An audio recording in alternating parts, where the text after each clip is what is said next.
Olympiacos deservedly gets to the Final Four. They've swept Monaco, they've dominated the series, and they will face the winner of Fenerbahce and Žalgiris Kaunas in the semifinals. So this is the tactical analysis of the series, and let's start with the few positive sides for Monaco.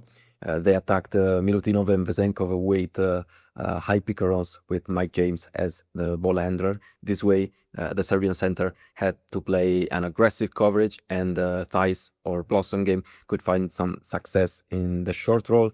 But it was a different story when Donta Hall was on the court, since he was quicker than his Serbian teammate, and he perfectly stayed in front of Monaco's guards without conceding easy shots. So Donta Hall played a great series overall, and they almost made us forget that Oli also has Tyreek Jones as a backup center too, and even theoretically Mustafa Fall. So this Olympiacos team is very, very deep. But getting back to Monaco, they moved the ball well. They got a lot of correct extra passes.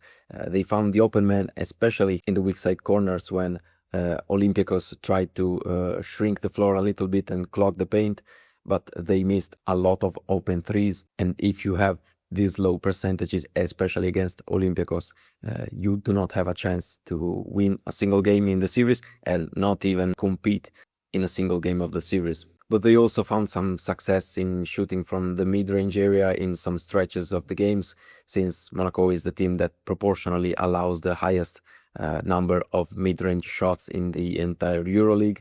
So players like Mike James, Elio Kobo, and also Matthew Strazel have found some positive source of offense in that area. But talking about something that didn't work at all for Monaco was the fact that they purposely let Thomas Walkup shoot open threes, but the result was good only for Olympiacos, since he shot 1 out of 2 in game 1, 3 out of 6 in game 2, and 4 out of 5 in game 3, which combines for 8 out of 13 total threes in this series, which is the equivalent of 61.5%. Olympiacos did a similar thing with the Blossom game, but the results were way better for them, since the power forward shot 0 out of 4 in game 1, 1 out of 4 in game 2, and 3 out of 6 in game 3, which combines to 4 out of 14. That is 28.5% in the series. But talking about Olympiacos, we know how they do not like to face switching defenses. So Bartzokas tried to find something to not make Monaco switch on every screen, and one of the things that worked the best was the inverted pick and roll between either Walkup or Dorsey and Vezenkov as the ball handler, since Monaco couldn't switch in these situations to not allow a clear mismatch for Sasha Vezenkov. And this type of screen happened off the ball too, especially in situations where Thomas Walkup was posting up on the wing or the short corner, and Dorsey was setting the screens for Vezenkov's cuts. In some occasions, the Monaco's defense didn't want to switch, but conceded some easy baskets to the Greek Bulgarian, because not switching in these situations makes your defender stand behind Vezenkov, who is cutting to the basket, since he makes a curl movement. But in the series preview, we've mentioned how the bench's role would have been crucial, and that was the case in this series. It started in game 1 with Corey Joseph and his impact in basically every area of the game.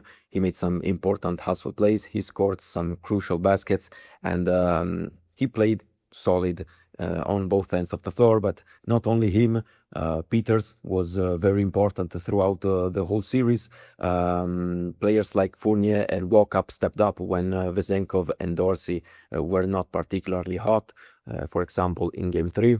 While Monaco was already short-handed in their rotation, but then players like Pegaran played a bad series. Thais got hurt in the early first quarter of game 2. Diallo got hurt and missed game 3. Strazel hasn't played at his usual level for the first 2 games of the series. Nedovic played an underwhelming season overall. So This, together with how poorly Monaco shot from the three-point arc, is the reason why Olympiacos at some point decided to not let Mike James score anymore and to bet on the supporting cast percentages, since they couldn't find easy buckets with the supporting cast. So when Mike James tried to attack off the dribble, the Olympiacos defense sat in the gaps to send some soft helps to discourage Mike James from penetrating and encourage him to kick out the ball to the shooters. But they also doubled him at the top of the key in some situations where the ball was there statically. So in isolations, for example, they've also blitzed him out of pick and rolls to force the pass and to let the other three players of Monaco to play the 4 against 3. So the supporting cast couldn't keep up with Olympiacos, and let alone win a game or even compete in a single game of this series. So Bartzokas read this situation very well and acted accordingly. And lastly, let me say that Olympiacos is simply so enjoyable to watch. They played an amazing game on offense. Everybody knew exactly what to do in every situation. Everybody executed perfectly. Everybody knew who was open and where to find him, how to find him. So Bartzokas did an amazing job through all these years he has been in Olympiacos, and he said one really powerful thing in the first time out of game 3, which was, as long as we swing the ball, we have everything, which sums up perfectly this team's philosophy and what Bartzokas preached all these years. So if you haven't watched this series for whatever reason, I suggest you to do it, because it was really, really spectacular. I've also made a video breakdown about the Olympiacos offense under Bartzokas and how they always find the perfect play and how they always execute perfectly. So I'll leave it in the info cards up here. Well, about Monaco, the financial issues and the fact that they will lose probably every player in their roster this summer means that there is a chance that this might be their last playoff series and probably their last games of their Euroleague campaign in general.